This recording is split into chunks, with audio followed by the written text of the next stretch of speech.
dari kelompok 1 mata pelajaran Bahasa Indonesia. Dengan saya sendiri, Hairun Nisa. Saya Nur Fadila. Dan saya Adelia Putri. Saya Alia Ramesrait. Di sini kami akan membacakan biografi tentang Haji Agus Salim, perjuangan kemerdekaan Indonesia. Selamat menyaksikan. Haji Agus Salim dikenal sebagai salah satu tokoh pejuang kemerdekaan Indonesia yang dijuluki dengan The Grand Old Man. Haji Agus Salim merupakan tokoh dari Parti Islam, yakni Serikat Islam pada masa penggerakan Indonesia.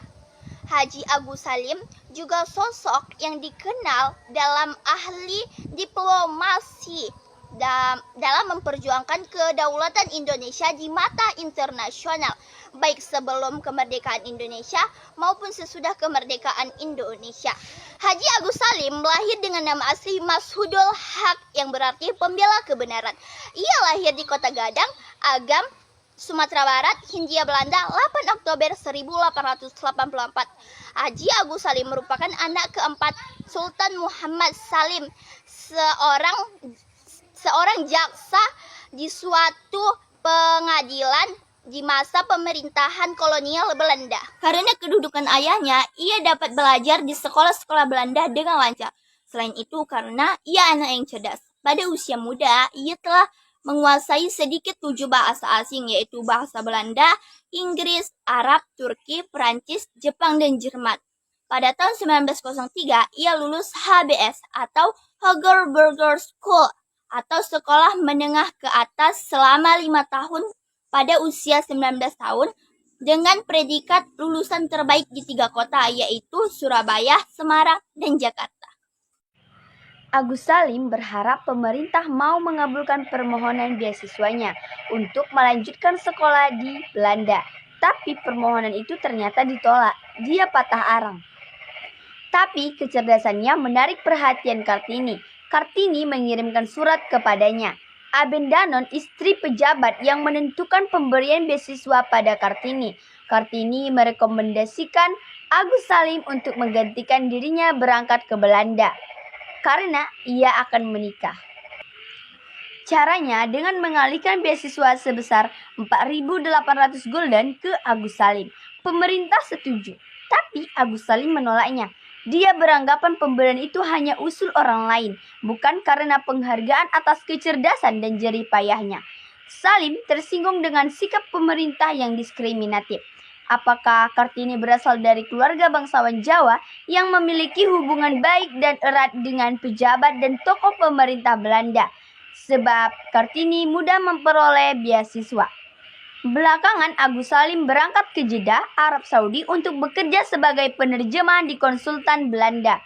Di kota itu antara 1906 sampai 1911. Di sana ia memperdalam ilmu agama Islam pada Syekh Ahmad Khotib, Imam Masjidil Haram dan juga pamannya. Dia juga mempelajari diplomasi. Sepulang dari sana, ia mendirikan sekolah HIS yang kepanjangannya Hollandse Inlandse School dan juga masuk ke dunia pergerakan nasional. Haji Agus Salim menikah dengan Jainatun Nahar pada tahun 1912. Dari dia, Haji Agus Salim memiliki 10 anak, namun 2 diantaranya meninggal waktu bayi. Anaknya bernama Theodora Atia, Yusuf Taufik, Violet Hanifah, Maria Zenobia, Ahmad Sijauket, Islam Basari, Abdul Hadi, Siti Asia, Zuhra Adiba, dan Sidik Salim. Karir politik Agus Salim berawal di Serikat Islam, bergabung dengan HOS Djokro Aminoto dan Abdul Muiz pada tahun 1915. Ketika kedua tokoh itu mengundurkan diri dari Polstrat sebagai wakil Serikat Islam akibat kekecewaan mereka terhadap pemerintah Belanda. Agus Salim kemudian menggantikan mereka selama 4 tahun, 1921 sampai 1924. Tapi sebagaimana pendahulunya, dia merasa perjuangan dari dalam tidak membawa manfaat. Dia keluar dari Polstrat dan berkonsentrasi di Serikat Islam. Karir politiknya sebenarnya tidak begitu mulus. Dia pernah dicurigai rekan-rekannya sebagai mata-mata karena pernah bekerja pada pemerintah. Apalagi dia tidak pernah ditangkap dan dipenjara seperti Cokro Aminoto. Tapi banyak beberapa tulisan-tulisan dan pidato-pidato Agus Salim yang menyinggung pemerintah mematahkan banyak tuduhan-tuduhan itu. Bahkan dia berhasil menggantikan posisi pribadi HOS Cokro Aminoto sebagai ketua setelah beliau itu meninggal dunia pada saat tahun 1934. Agus Salim juga merupakan salah satu pendiri Jong Islamiyah Tenbon. Di sini dia membuat gebrakan untuk meluluhkan doktrin keagamaan yang kaku. Dalam Kongres Jong Islamiyah Tenbon kedua di Yogyakarta pada tahun 1927, Agus Salim menyatukan tempat duduk perempuan dan laki-laki. Ajaran dan semangat Islam mempelopori emansipasi perempuan, ujar Haji Agus Salim. Agus Salim pernah menjadi anggota Panitia Persiapan Kemerdekaan Indonesia atau PPKI pada akhir kekuasaan Jepang.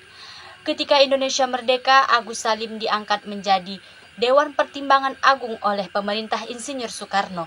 Kepiawaiannya berdiplomasi membuat Sultan Syahrir mempercayai Haji Agus Salim dalam menjabat Kabinet Syahrir I dan II, serta menjadi Menteri Luar Negeri dalam Kabinet Muhammad Hatta.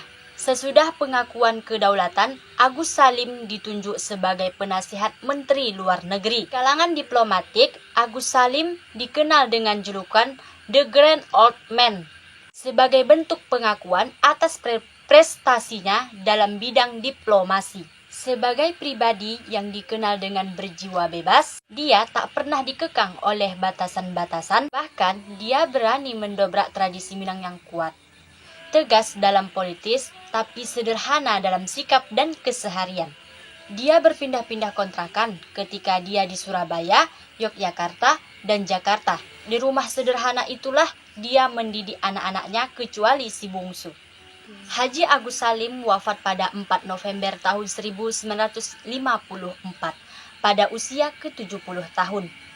Ia dimakamkan di Taman Makam Pahlawan Kalibata di Jakarta. Atas jasa-jasa Agus Salim terhadap negara, maka pemerintah Indonesia kemudian memberikan gelar Kepahlawanan Nasional Indonesia kepada Haji Agus Salim pada tanggal 27 Desember 1961 melalui Kopres nomor 657 tahun 1961.